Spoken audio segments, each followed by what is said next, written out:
मंजीत एक गरीब लड़का था। गांव के बाहर उसकी एक छोटी सी पान की दुकान थी। अभी कुछ ही दिन पहले उसकी नई नवेली दुल्हन रूपा उसे खरी खोटी सुना रही थी।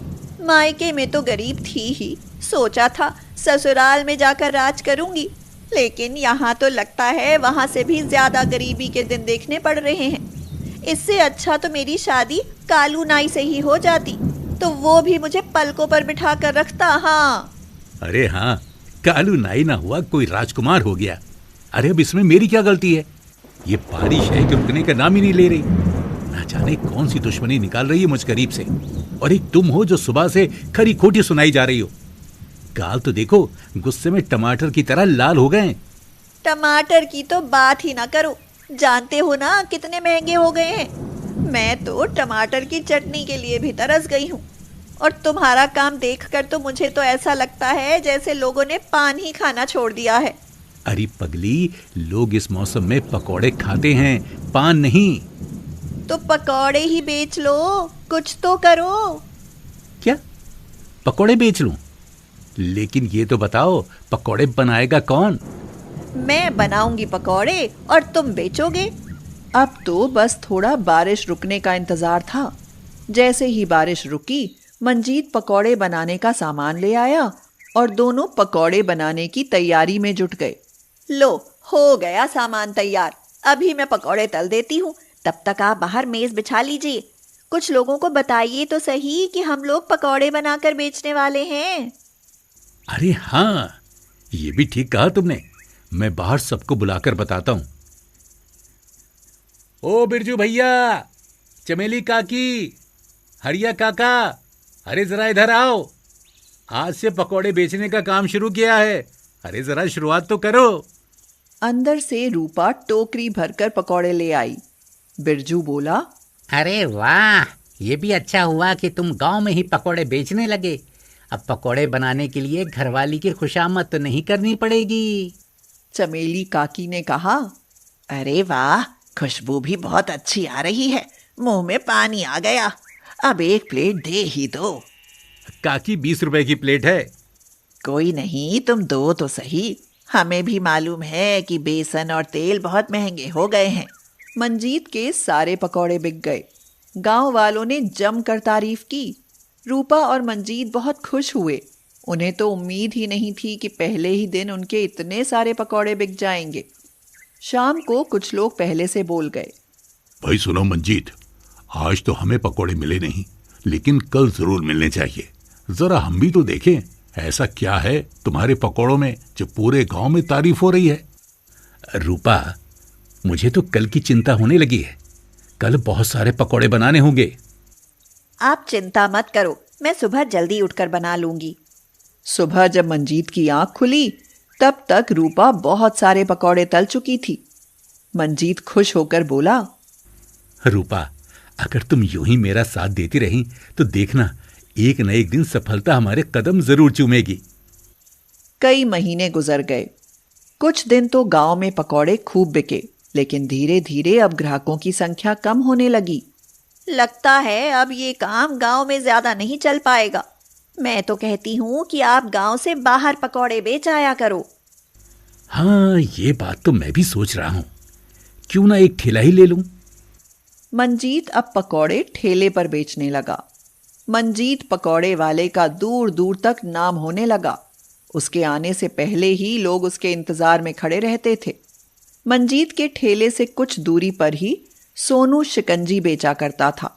वह मंजीत के पकौड़ों की बिक्री देखकर उससे बहुत जलने लगा। एक दिन सोनू सोचने लगा, मुझे कुछ करना चाहिए जिससे इसका ठेला यहाँ से हट जाए।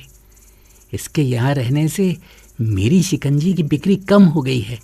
इसे भगाने की कोई तरकीब निकालनी पड़ेगी। सोनू ने आवाज दी, अरे मंजीत भाई, एक गिलास शिकंजी भी पी लिया करो, सारी थकान दूर हो जाएगी। लेकिन बदले में एक प्लेट पकौड़े भी देने पड़ेंगे। अरे हाँ, क्यों नहीं, मैं भी देता हूँ। सोनू ने उसे शिकंजी दी और मंजीत ने उसे पकौड़े दे दिए। शिकंजी पीते ही उसे नींद आने लगी।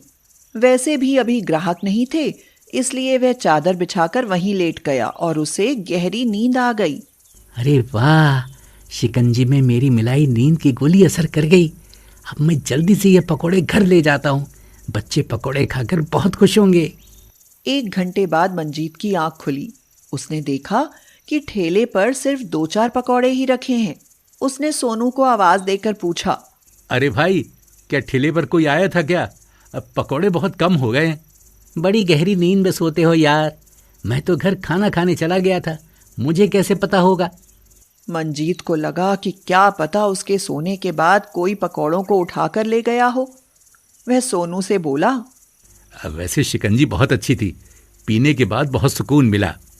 सोनू रोज उसे शिकंजी में नींद की गोली डालकर दे देता और मंजीत के सोने के बाद वह उसके सारे पकौड़े अपने घर लेकर चला जाता।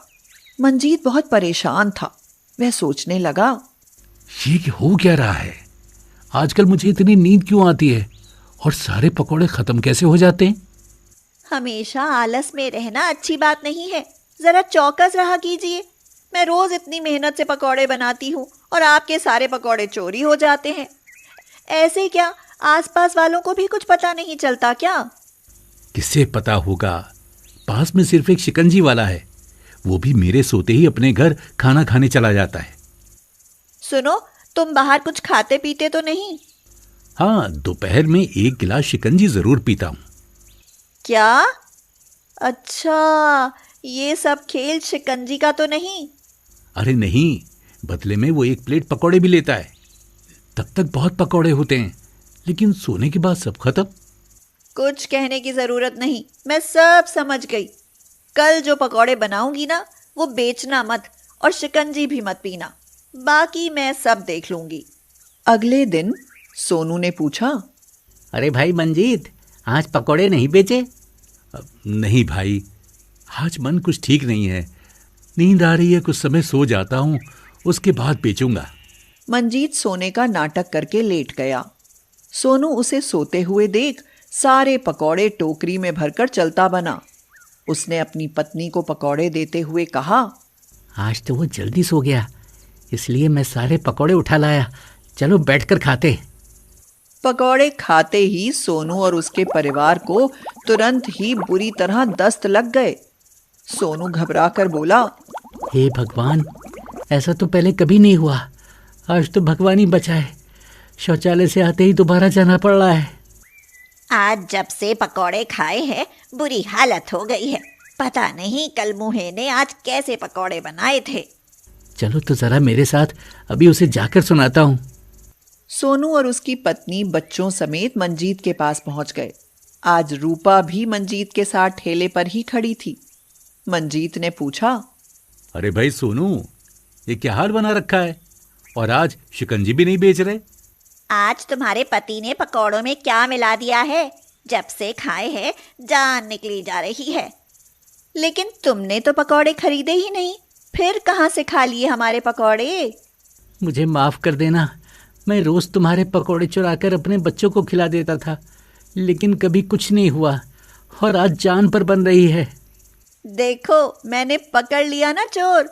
मैंने सच्चाई जानने के लिए आज के पकौड़ों में जमाल घोटा मिला दिया था।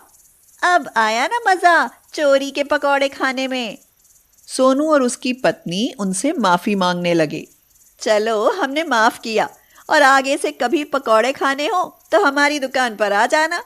हम लोग अब पकौड़े की दुकान शहर में खोल रहे हैं।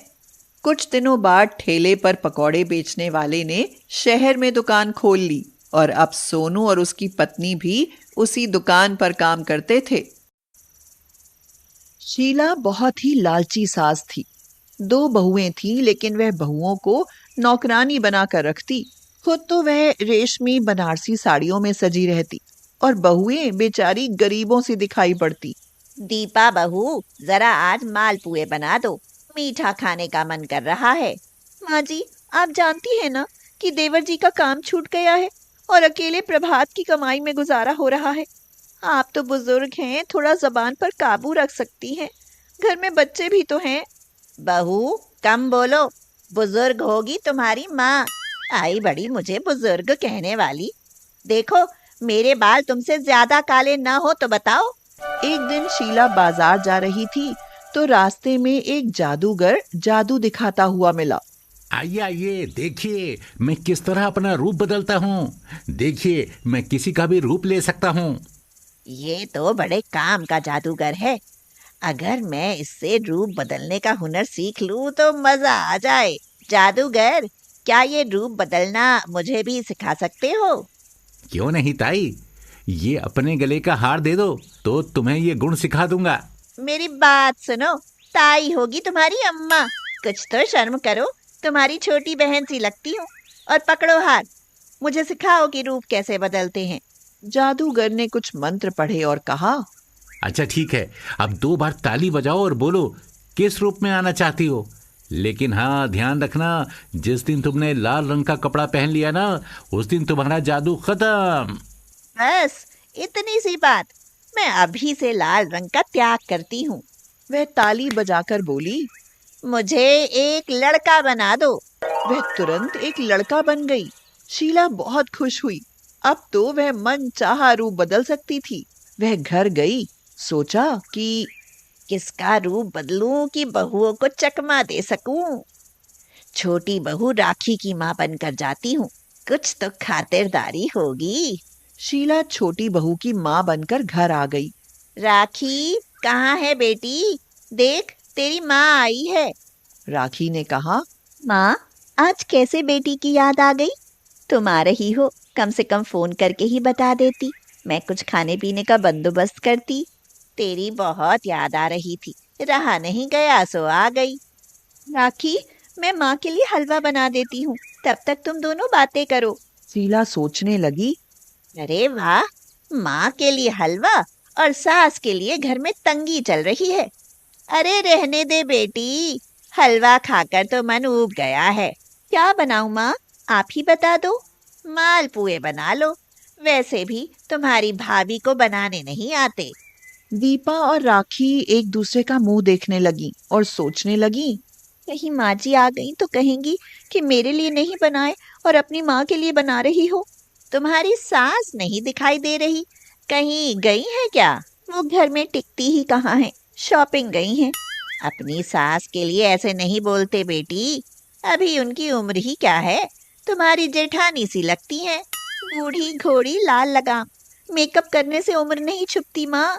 दादी बन चुकी हैं, लेकिन समझ नहीं आ रहा आप उनकी तारीफ क्यों कर रही हैं। माँ, ये लो मालपुए और पेट भर के खाओ, मैं थोड़े से डिब्बे में भी रख देती हूँ, ले जाना। शीला सोचने लगी, मेरे बेटे की सारी कमाई इसी तरह इनके मायके जाती होगी और सास के लिए बजट खराब। हाँ, अच्छा चलती हूँ बेटी, तुम्हारी सास तो आई नहीं। माँ, आई हो तो रुक जाओ, अभी तो आप माँ जी से भी नहीं मिली। अभी जाती हूँ, फिर कभी आऊंगी। दीदी, आपने मेरी माँ के लिए मालपुए बनाए, अगर ये बात माँ जी को पता चल गई तो घर में तांडव मचा देंगी। कुछ पता नहीं चलेगा, मैंने सारे बर्तन साफ कर दिए हैं और बचे हुए उन्हें पैक कर दिए। शीला अब रोज तो किसी की माँ बनकर आ नहीं सकती थी। अब वह बाजार में सबको धोखा देने लगी। साड़ी वाले की बीवी बनकर जाती हूँ, 1-2 सुंदर सी साड़ियाँ ही ले आऊंगी। मीना, तुम दुकान पर क्यों आई हो? वो 1-2 साड़ियाँ चाहिए थी, कितने दिनों से आपने मुझे एक भी साड़ी नहीं दी। ये दुकान हमारी है मीना, तुम्हें जितनी साड़ी चाहिए ले जाओ। शीला जल्दी जल्दी कई सुंदर साड़ियां इकट्ठी करके ले गई। अब शाम को साड़ी वाला जब घर पहुंचा तो अपनी बीवी से पूछा, तुमने नई साड़ी क्यों नहीं पहनी? तो मीना ने कहा, लेकिन मैंने नई साड़ी कब ली? सुबह तो तुम 4-5 साड़ी लाई थी। नहीं जी, भला आज तक मैं कभी दुकान पर गई हूँ जो अब जाऊंगी? फिर क्या था, साड़ी वाले ने झूठ बोलने के लिए अपनी बीवी की जमकर धुनाई करी। शीला ने रोज नई साड़ी पहनी। बहुओं को भी समझ नहीं आया कि ये क्या हो रहा है। माँ जी के पास इतनी महंगी साड़ी कहाँ से आई? इसी तरह शीला रूप बदलकर कहीं से गहने, कहीं से कपड़े, कहीं से मिठाई ले आती। राखी, जरूर कुछ न कुछ लोचा है। माँ जी के पास इतने पैसे नहीं हैं, फिर माँ जी ये सब कहाँ से लाती हैं? पता करना पड़ेगा। लेकिन कैसे दीदी? दीदी, कई दिनों से कुछ कहना चाह रही हूँ, डर भी लग रहा है। बोलो राखी, मुझसे कैसा डर? वो उस दिन मेरी माँ आई थी ना, मैंने माँ से फोन करके पूछा कि आराम से पहुंच गई, तो वो बोली कि वो तो नौ देवी यात्रा पर गई है और 10 दिन बाद वापस आएंगी। वो तो हमारे घर आई ही नहीं दीदी। वो कहीं भूत तो नहीं था? मैं तो उसी दिन से डरी हुई हूँ। बात तो बहुत सोचने वाली है राखी। पहले चलो माँ जी का पीछा करते हैं कि वो आजकल कर क्या रही हैं। दीपा और राखी शीला के पीछे चल दी। उन्होंने देखा कि एकांत में जाकर शीला ने 2 बार ताली बजाई और बोली, आज मुझे दीपा की माँ बना दो, लेकिन लाल साड़ी में नहीं, वरना मेरा जादू खत्म हो जाएगा। तुरंत ही वह दीपा की माँ बन गई। दीपा और राखी समझ चुकी थी कि ये सब उनकी सास कर रही है। चलो राखी, आज माँ जी के लिए जमाल घोटा मिलाकर मालपुए बनाते हैं। उनका खेल खत्म करना होगा, वरना वो पूरे शहर को लूट लेंगी। शीला आज दीपा की माँ बनकर आ गई। दीपा ने अपनी माँ बनी सास को जमाल घोटा वाले मालपुए खिलाए। फिर क्या था, पेट में गुड़गुड़ शुरू और हर 1 मिनट में वह शौच के लिए भागी। अरे दीपा बेटी, आज तूने कैसे मालपुए खिलाए हैं, पेट में पानी हो गया। अब शीला शौचालय के कभी अंदर तो कभी बाहर। दीदी, आज माँ जी नहीं आई? गई होगी बुढ़िया सैर सपाटा करने। अपनी बुराई सुनकर उसका धीरज छूटने लगा। शीला ने कहा, अच्छा दीपा, अब मैं चलती हूँ। अरे माँ, ऐसी हालत में कैसे जाओगी? जब तक ठीक ना हो जाओगी तब तक तुम्हें बिल्कुल नहीं जाने दूंगी। दीपा और राखी शीला को पकड़कर कमरे में ले गईं और उसकी लाल साड़ी देते हुए बोली, लो माँ, ये माँ जी की साड़ी है, ये बदलकर आराम से लेट जाओ। लाल साड़ी? नहीं नहीं, मैं ये नहीं पहन सकती। क्या हुआ माँ? ये मेरी सास की इम्पोर्टेड साड़ी है। ऐसी साड़ी तो तुमने देखी भी नहीं होगी।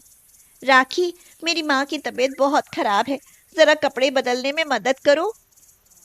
दोनों ने जबरदस्ती शीला को लाल साड़ी पहना दी और फिर जादू खत्म। शीला फिर से शीला बन गई और गुस्से में बोली, कमबख्तो, तुमने मेरा सारा जादू खत्म कर दिया। माँ जी, ये जरूरी था। आप रूप बदलकर दुनिया को ठग रही थी। हमें सारी सच्चाई का पता चल गया। अब हम पुलिस को बुलाते हैं। हाँ। शीला उनका मुंह देखती रह गई। अब बचने का कोई रास्ता नहीं था। वह बोली, बेटी, मुझे माफ कर दो। मैं लालच में अंधी हो गई थी। आज के बाद मैं ऐसा कभी नहीं करूंगी और सबका सामान वापस लौटा दूंगी। हाँ। दोनों बहुएं बोली, सच कह रही हो माँ जी? सच कह रही हूँ। तुमने मुझे अच्छा सबक सिखाया है, आगे ऐसी गलती नहीं होगी। दीपा और राखी शीला के पास आकर बोली, माँ जी, आप हमारी माँ समान हैं। हमने आपके साथ गलत किया, ये गलत था, लेकिन आपको इस लालच से निकालना जरूरी था। हमें भी माफ कर दो। और फिर सास बहू मिलकर प्यार से रहने लगी।